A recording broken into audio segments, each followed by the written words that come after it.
E essa reflexão, ela é muito importante porque dentro desse conhecimento todo, dessas habilidades adquiridas, se a pessoa está em um emprego que ela considera aquém, né, da sua capacidade, da sua potencialidade, essa frustração pode vir muito rápido, né? E às vezes a pessoa pensa, eu fiquei tanto tempo desempregado, eu precisei tanto, agora eu consegui, não estou satisfeito, não estou feliz, não estou gostando, né? Então, de que forma eu posso pensar em estabelecer uma melhor relação no meu ambiente de trabalho, né? Isso parte muito mais de você conseguir estar mais em comunhão com todas essas outras áreas, né? Se uma delas estiver mais falha, que seja, por exemplo, essa do financeiro.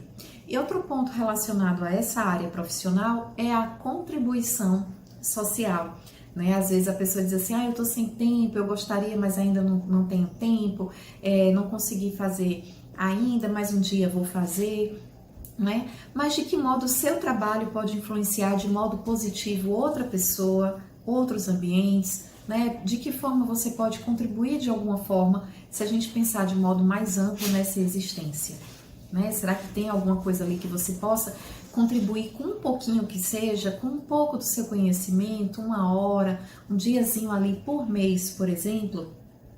Você faz algum trabalho voluntário, né? Seja numa situação de escola, da comunidade, um centro religioso, você pode contribuir com alguma coisa, por exemplo, relacionada ao seu trabalho, né? Doar um pouquinho do seu tempo, do seu conhecimento para um trabalho voluntário.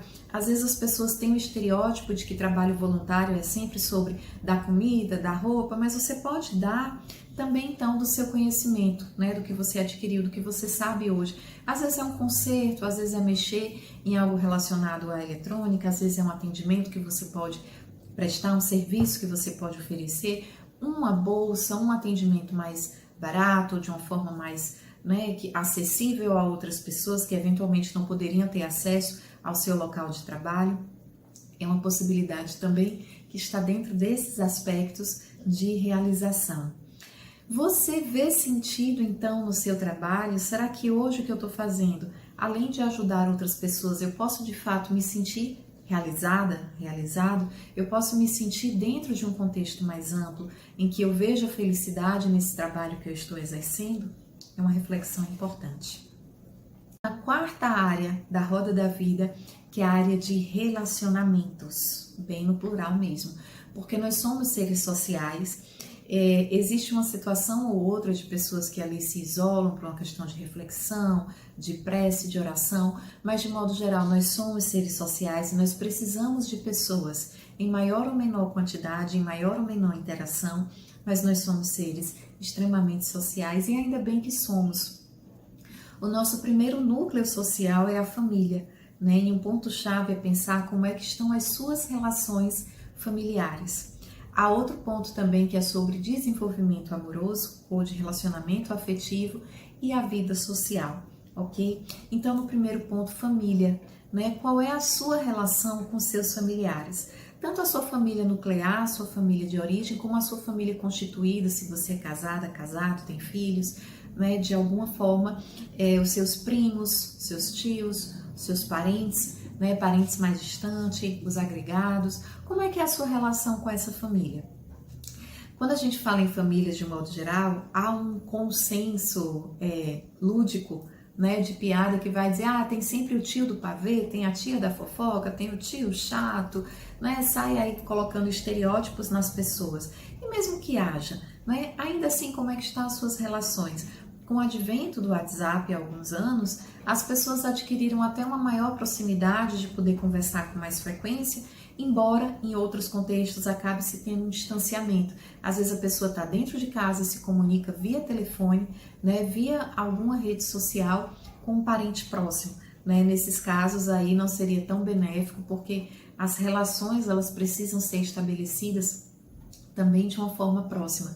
As redes sociais, a internet veio para aproximar, né, para nos trazer muitos benefícios, mas aqueles íntimos, aqueles próximos que a gente pode estabelecer pessoalmente, é importante que assim seja mantido. a troca de carinho, de afetividade na sua família, mesmo que não seja o carinho físico do toque, né, pela distância que muitas pessoas têm, mas palavras de elogios, né, palavras que você possa acolher a pessoa. Existe esse tipo de intimidade na sua família? Com que frequência vocês conversam? Com que frequência vocês se encontram? Com que frequência vocês estabelecem contatos lúdicos de prazer?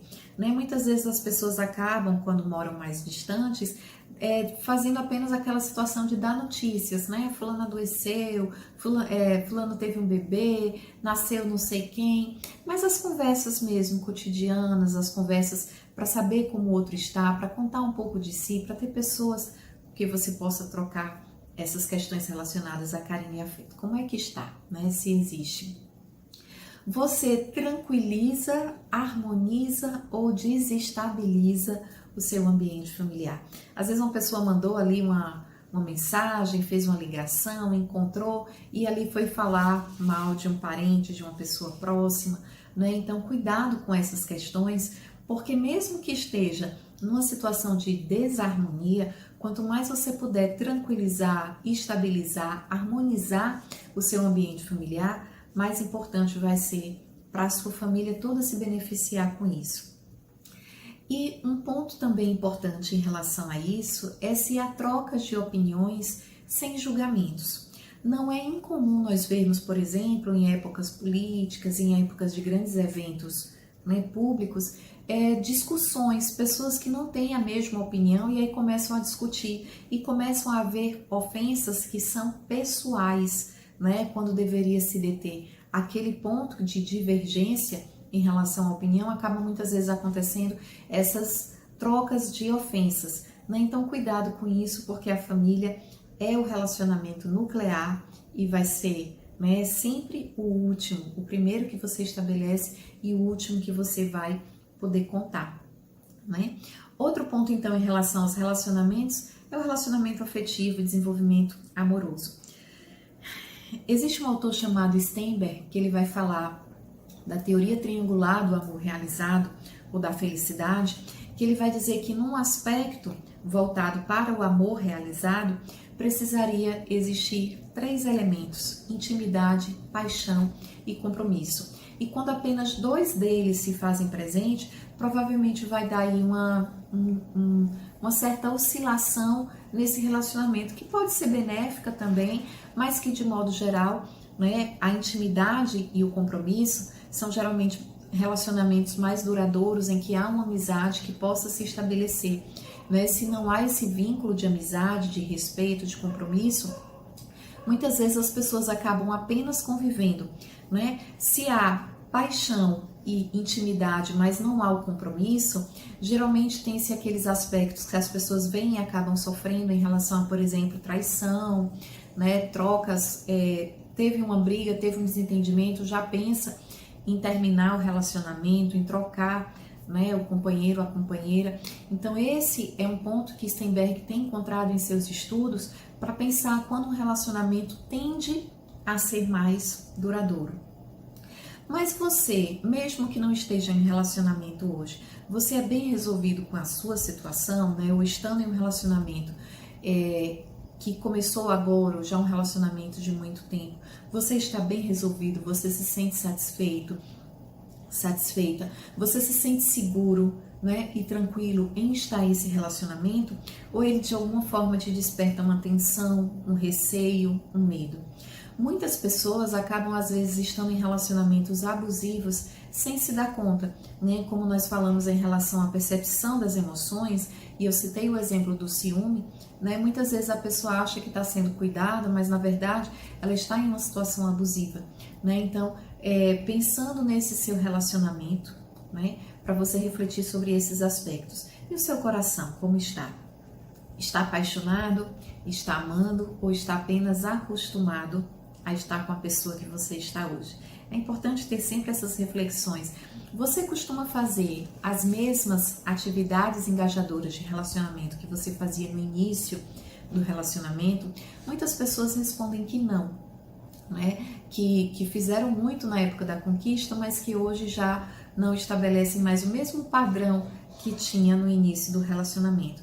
Às vezes os planos mudaram, às vezes outras situações, mas ainda assim é importante que haja o cuidado, é importante que haja manutenção, é importante que haja uma certa conquista, né, para que a pessoa possa se sentir amada, amado, para que você também possa se sentir amado. Você está realizado nesse relacionamento? Você sente que era o relacionamento que você queria, que você consegue ajustar para que vocês estejam da melhor forma possível, né? Às vezes você pensar, eu não gosto quando essa pessoa faz isso, e entender que nós não vamos encontrar pessoas perfeitas em nenhum lugar e que nós também não somos perfeitos é extremamente importante para isso, né? Então, você pode encontrar pessoas com situações que você possa ou não conviver com essas situações, né? Mas dentro desse contexto, às vezes chega uma situação de um casal reclamando ali na TV, na novela, naquela situação. Uma pessoa reclama que deixou a toalha molhada em cima da cama, a outra reclama que deixou sempre a luz acesa, tem que sair apagando. Se é um comportamento que você conversou e a pessoa não conseguiu mudar naquele momento, vai lá e faz, né? Porque você provavelmente faz alguma coisa que a pessoa vai lá e faz também. Porque se vocês ficarem sempre nessa questão, né, de demanda, recua, eu ofendo, ela ofende, eu reclamo, ela reclama, né? Então essa situação ela tende a entrar num ciclo vicioso e não sair. Né? Então, entender que as pessoas têm limitações, que você tem limitações e que você pode também estimular o potencial daquela pessoa, né? Mais elogios do que reclamações, sempre mais situações positivas do que situações negativas. Isso também gera um ciclo muito favorável, né? De vocês terem essa tendência a exaltarem as qualidades um do outro. E como anda, né? Principalmente a sua relação com você mesmo. Lembra do exemplo da amiga que ficava de cara amarrada e a outra pessoa que via? Pois é, às vezes é uma outra pessoa que te conhece melhor do que você mesmo. Como é que está a sua relação com você mesmo? Você se gosta, você se ama, você está satisfeito em como você está hoje? Quando você olha no espelho, você consegue sorrir para você mesmo, se fazer um elogio, dizer que hoje você consegue, que hoje vai dar certo, você consegue se motivar, né, de fazer esse estímulo, né? Isso é muito importante. Parece, mas professora, você está falando de uma coisa que parece meio estranha, meio bizarra. Não, mas é isso mesmo. A sua relação com você mesmo precisa ser uma relação muito positiva, muito saudável e sim afetiva também, para que você possa expandir isso para outras pessoas e para os seus relacionamentos. Se você está sempre insatisfeito ou frustrado, é provável que você vá fazer com que as outras pessoas sintam isso, que você vá transmitir essa insatisfação e essa frustração para outras pessoas também, ok? Dentro ainda do tópico relacionamentos, nosso último item é convívio social e amigos, né? Vida social como um todo. Como é que está o seu ciclo social? O que a psicologia costuma chamar de rede de apoio social não é a mesma coisa que rede social essa com os aplicativos que a gente costuma ver na internet. Uma rede de apoio social é uma rede de pessoas com as quais você possa contar. Às vezes é um parente, às vezes é um amigo, uma pessoa que você, mesmo numa circunstância muito delicada, você possa contar com essa pessoa. Você tem amigos ou uma pessoa dessa que você pode contar? Um filho, uma esposa, um amigo, um irmão, um primo, um vizinho. É importante manter essas relações sempre que possível, né? De você ter contato, de você perguntar como essa pessoa está, permitir-se ser cuidado por uma pessoa dessa. Às vezes algumas pessoas tiveram uma infância ou uma adolescência tão sofrida, tão difícil, teve sempre que se virar sozinho, e aí chega no momento da vida adulta que sente-se sobrecarregado, mas acha que tem que continuar dando conta de tudo sozinho. E você entender que você pode e deve pedir ajuda é um ponto muito importante para se pensar essa questão da qualidade de vida dentro de todos esses aspectos. Ter uma rede de apoio social também constitui parte de nossa felicidade. Você passa tempos positivos, saudáveis e agradáveis com pessoas que você gosta, com pessoas do seu ciclo, né, ou dessa rede de apoio social, e você consegue se divertir com algumas pessoas quando não está no seu momento de trabalho, né? Ou você, quando termina o trabalho, já pensa em ir direto para casa para dormir. Porque em casa pode ser o seu ciclo de apoio, né? Pode ser com as pessoas próximas da sua família. Mas estabelecer e identificar quem são essas pessoas é fundamental. Bem, gente, fazendo um fechamento de todos esses aspectos que nós trabalhamos, lembre-se que você, é um ser em sua totalidade. Esses são pontos fortes quando a gente pensa como eu posso constituir, estabelecer e manter características para a minha felicidade. É você saber que eventualmente algum desses pontos pode estar mais delicado. E por que estudar todos eles? Porque a gente consegue olhar, tem esse ponto que está mais fragilizado. Dentro dessa atividade da roda da vida, costuma-se pedir para que a pessoa faça uma avaliação de 0 a 10, o quanto cada uma dessas áreas está hoje para o indivíduo. Né? Por exemplo, a minha vida financeira está 8, a minha vida afetiva está 10, a minha vida social está 2. Então a pessoa sai ali avaliando, e aí é uma forma dela olhar, né, para aqueles aspectos que estão mais fragilizados, assim como olhar para os aspectos que estão mais fortalecidos, né, como eles podem se relacionar, como você pode buscar fortalecer aqueles que já estão bons, né, no sentido de manutenção. Então é uma forma de você olhar para cada área da sua vida, ok? E aí, como proposta de atividade, é uma atividade chamada Gosto e Faço, em que eu vou solicitar para você dividir uma folha de papel em 4 partes iguais, pode ser coluna, pode ser um cruzamento, 4 partes iguais. Em cada quadrante, você vai escrever a seguinte característica. No primeiro, você vai colocar gosto e faço. No segundo, você vai colocar gosto e não faço. No terceiro, você vai colocar não gosto e faço. E no quarto, você vai colocar não gosto e não faço. Em cada um, você vai elencar 3 possíveis exemplos deles. E aí eu gostaria que você atentasse porque cada um deles acontece. Por exemplo, gosto e faço, caminhar, né?